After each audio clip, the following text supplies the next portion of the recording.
Halo Happy Investor, kembali lagi dengan NH Korindo Sekuritas. Hari ini Senin 30 Oktober 2023 seperti biasa akan memaparkan market update dan juga rekomendasi saham.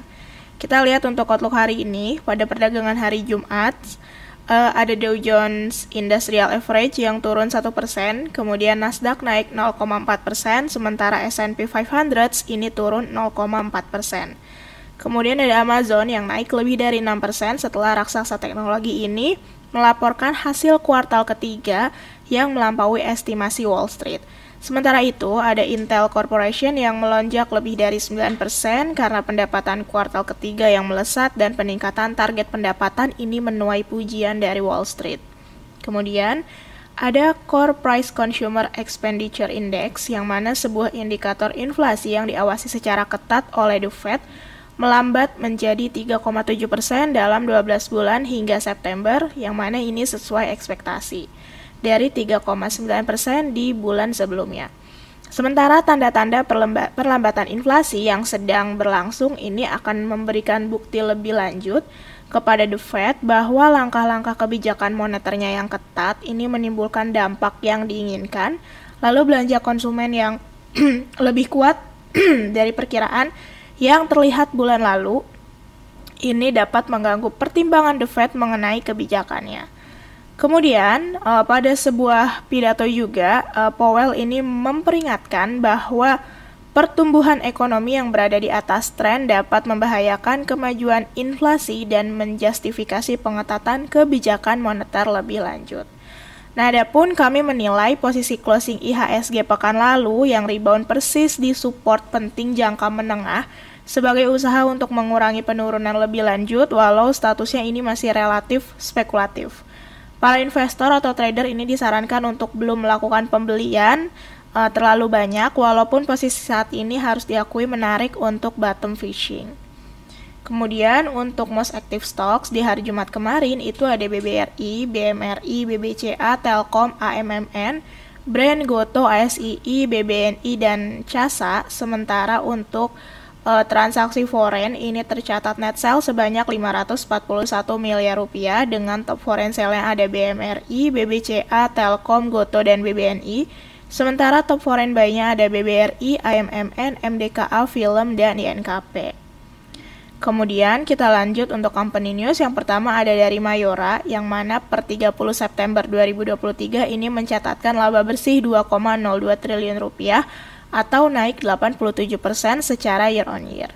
Nah, dengan begitu, laba per sahamnya ini naik ke posisi Rp91, yang mana sebelumnya sebesar itu Rp49. Penjualan bersih juga naik 3% menjadi Rp22,89 triliun. Adapun laba kotor juga melonjak 28% menjadi Rp6,11 triliun. Kemudian yang kedua ada dari EDG, yang mana menyampaikan telah menggelar RUPS luar biasa pada tanggal 25 Oktober 2023 dan menyetujui untuk melakukan stock split sebesar 1:5. Perseroan menyebutkan RUPS LB menyetujui untuk melakukan stock split yang semula bernilai nominal Rp50 menjadi Rp10 per sahamnya. Kemudian yang ketiga ada dari Inco, yang mana per 30 September 2023 mencatatkan laba bersih senilai 221,08 juta USD atau melesat 31% dari periode yang sama itu sejumlah 168,38 juta USD.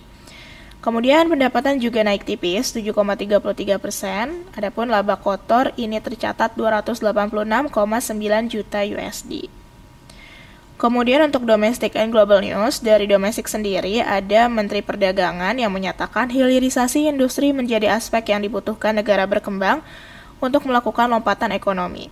Nah, hilirisasi juga dianggap sebagai jurus untuk rantai pasok global yang lebih resilient. Dalam 3 tahun belakang, Menteri Perdagangan mengatakan bahwa terhambatnya dan kekurangannya pasokan ini telah menunjukkan kerentanan dalam sistem pengelolaan rantai pasok. Kemudian ada dari global sendiri, ini Presiden Amerika Serikat Joe Biden yang diperkirakan akan dengan Presiden Cina Xi Jinping bulan depan menyusul kunjungan diplomat Cina ke Gedung Putih.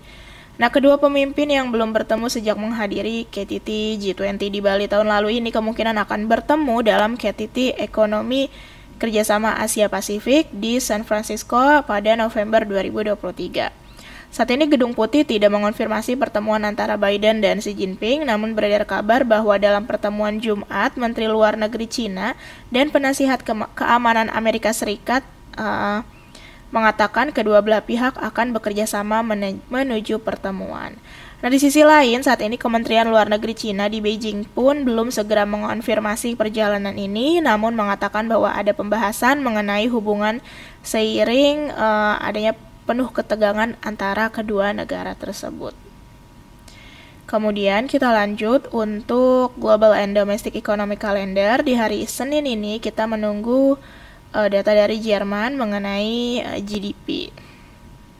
Untuk corporate kalendernya hari Senin ini ada RUPS dari emiten CKRA dan Meta, kemudian cum dividen dari emiten Mark. Kemudian untuk daily technical, hari ini HSG kami proyeksikan konsolidasi, bahkan cenderung sideways ataupun bearish, yang mana overview-nya ini mengantisipasi technical rebound lanjutan menuju resisten terdekatnya yaitu MA10. Support terdekat di 6.700, resisten terdekatnya di 6.760, advice perdagangan hari ini wait and see atau speculative buy.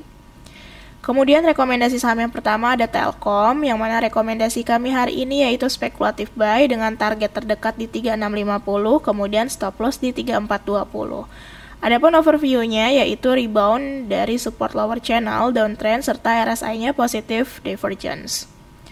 Kemudian ada Goto, di mana rekomendasi kami hari ini yaitu speculative buy dengan overview-nya Doji berada di area support level previous low sekaligus berada di lower channel-nya. RSI positive divergence, target terdekat di 62, kemudian stop loss-nya di 53. Kemudian ada BBRI, di mana rekomendasi kami hari ini yaitu speculative buy dengan overview-nya rebound di support lower channel, kemudian ada tarikan trendline, serta RSI-nya positive divergence. Untuk target terdekat di kisaran 5175 hingga 5200, kemudian stop loss di 4875. Kemudian ada PTPP, rekomendasi kami hari ini yaitu buy on weakness dengan target terdekat di 660, kemudian stop loss di 560. Overview-nya tepat berada di support lower channel, manakala RSI ini mendekati wilayah oversold.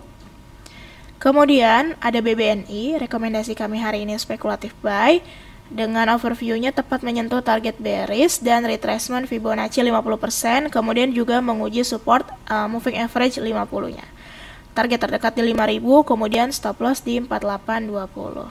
Oke, sekian mengenai paparan hari ini. Terima kasih.